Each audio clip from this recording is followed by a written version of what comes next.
The gorge came to an end, and the cliff sloped down to rejoin the river as shallow sandy banks once more.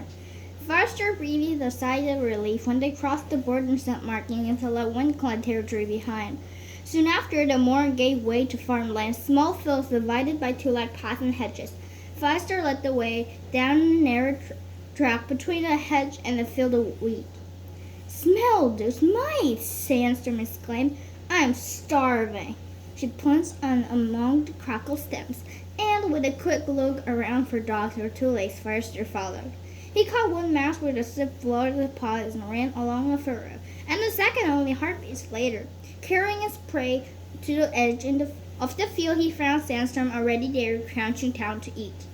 Forster joined her, water flowing in his jaw and the warm sense of food. Neither of them would take prey from other clans' territories, so they hadn't eaten since they left their clan that morning. When the last bite was gone, Forster swept his tongue around his jaws and arched back in the long stretch. "Let it rest a bit," she suggested. "If we wait until sunset, there won't be so many tulips about." Sandstorm yawned, murmured agreement, then curled up in a patch of sunlight, sitting down beside her, enjoying the warmth of the sun in his fur and the comfortable fullness of his belly. Forster tried to imagine how SkyClan had felt when they came this way. They must have been terrified, driving out their homes with no clear idea where they were going, and so many cats, a whole clan. They would be terrible, unavailable to dogs or foxes. He looked around, searching through the shadowy places along the hedge for the familiar pelt, and straightened his ears to catch the sound of the lost clan's wailing. But all he could hear was the rustle of the wind in the wheat and bullstongs high in the sky. He blinked drowsily, wrapped his tongue a few times over his sandwich nose, and slept. Loud voices broke into his dreams. No, not the yowling of fleeting cats of SkyClan, but real and closer, and getting even louder. Forster scrambled to his paws and see Sandstorm standing rigid beside him, his tail rushing and stared up the headline of the hedge. Coming toward them was two young tulips and a brown and white dog. The dog ran a little way ahead of his two legs, then bounced back to them, letting out a furry, high-pitched yap. "Into the hedge!" Forster ordered. Thorns tearing at his paw, he flattened his belly to the ground and crept into the middle of the hedge. Then he began to claw his way to the trunk of hawthorn bush, following the spinning branches to landing through. Sandstorm was scrabbing her way up under the brush, but the branches crisscrossed so thickly that she came to a stop, unable to go any farther. Her green rays, full of terror and frustration, met Firestars. The dog was winding alongside the hedge. Forster caught a glimpse of it trying to thrust his way through a gap, its tongue rolling and its white teeth gleaming. "It's find our scent," Sandstorm whispered. Forster searched for a way to reach her and drag her higher, but they were separated too many prickly branches. The dog's fur tore in the earth, and they tried to force his way through the gap to reach the cats. Its jaws was no more than a tail length away from Sandstorm's hind paws. When Forster heard the tulip yowling, the tulip paw peered from the gap, grabbed dog's collar, and dragged it out again. The dog, like a bark of protest. Forster waited, hardly daring to breathe, and the sound died away when the scent of dog and two legs gradually faded. "I think they're gone," he murmured. "Stay there while I check." Leaving tufts of his flame-colored fur on the thorns, he crept to the edge of the bushes and looked out wearily. The wheat field was empty, and the rays of the setting sun poured upon it. "It's okay," Forster meowed, glancing back to where Sandstorm was still clung to her branch. He padded a little farther out, taking deep breaths as he tried to control his trembling.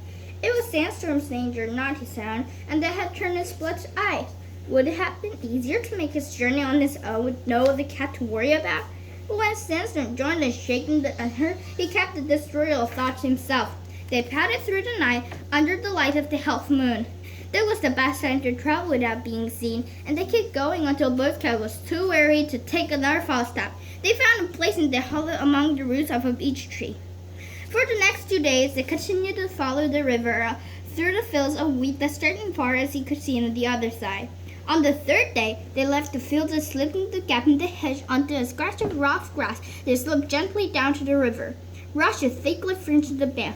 Hard gusts of wind rustled them together, and Firestar drew closer as he picked up the scent of voles and water birds, and heard a small creature rustling among the stems.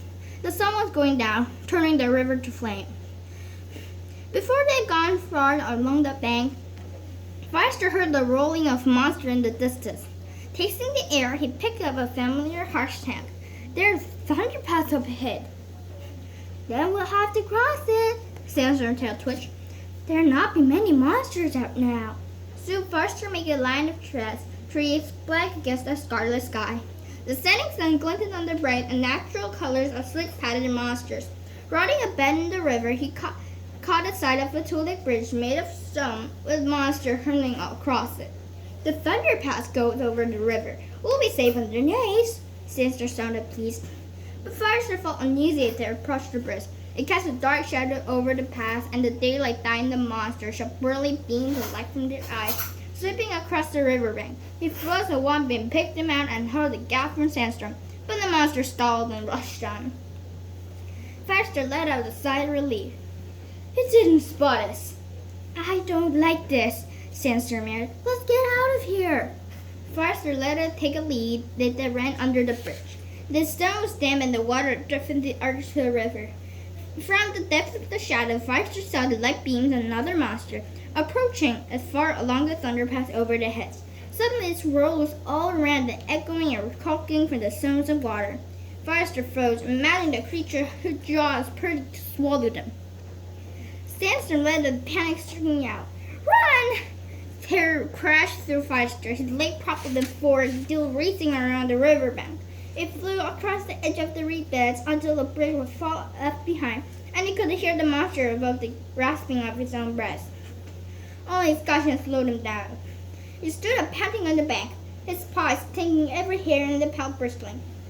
Sandstorm crouched beside him, looking back the way they had come, her tail lashing. Are you okay? She asked when he caught her breath. Firestar tried to make his pelt lifeless. I thought we were crowfoot for sure, and I feel I lost every scrap of fin for my pets. I'd know if be able to go much farther tonight. Sandstorm eye gleamed in the darting darkness, and he passed her jaw to taste the air. Wait here, she entrusted, then vanished through the reeds toward the water's edge. What? Firestar broke off the lie she had left. Collapsing onto one side, he licked the stinging patch until the mate reappeared, carrying a bunch of broadleaves into her jaws. Doc, she announced it, dropping the leaves beside Firestar. Rub it on your patch. Cinderbell says nothing better than soreness. Thanks. Firestar blinked gratefully at her and rubbed his patch against the surface of the leaf.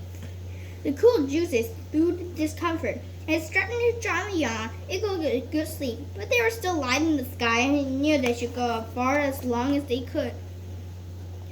The river chattered swiftly through the rushes, nearer than when it flowed through the forest.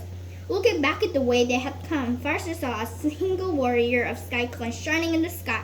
Just below it, hills stood like a jagged teeth, and Firestar realized he was gazing back at Hightstone. The last glimpse of the world he had known made him feel lonelier and more lost than ever. He shook his head and stood up. The dock leaves will be fine. Yeah, come on, we better get a little bit farther. Sandstorm got up past the last scrub in the leaf and got to follow him. Instead of being comforted by their presence, Firestar wondered if she really understood what was driving to make this journey, as if she was wishing that she had stayed home in ThunderClan. The breeze dropped, although the sun was gone. The night was hot and sticky. Clouds gathered in the sky, striving to cover the moon and stars. I can't see my paws in front of me, Firestar muttered. At this rate, we'll end up in this river.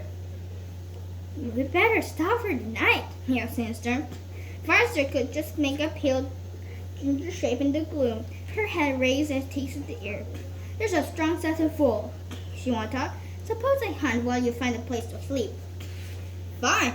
Firestar knew his mate the best hunter in the ThunderClan. Don't go too far, though. I won't. Sandstorm slipped away into the darkness. More by scent than sight, Firestar looked at clumps and reeds, circled in the middle of them, tramping down until she had created a makeshift nest. He sighed and remembered the comfort to den under the high rock. Before he had finished, Sandstorm repeated with two balls hanging from her jaws. He drooped them and pushed one over to Firestar. We won't starve at least, he meowed. There's a plenty of prey, and they act like they've never seen a cat before. So, SkyClan doesn't hype around here, Firestar thought as he gulped down his bowl. There's still a long way to go. They curled up, whapping his tail over his nose. and tried to slip in the sudden darkness. Though Sandstorm lay close enough for her paw to touch his, it felt he was farther away in the hidden stars.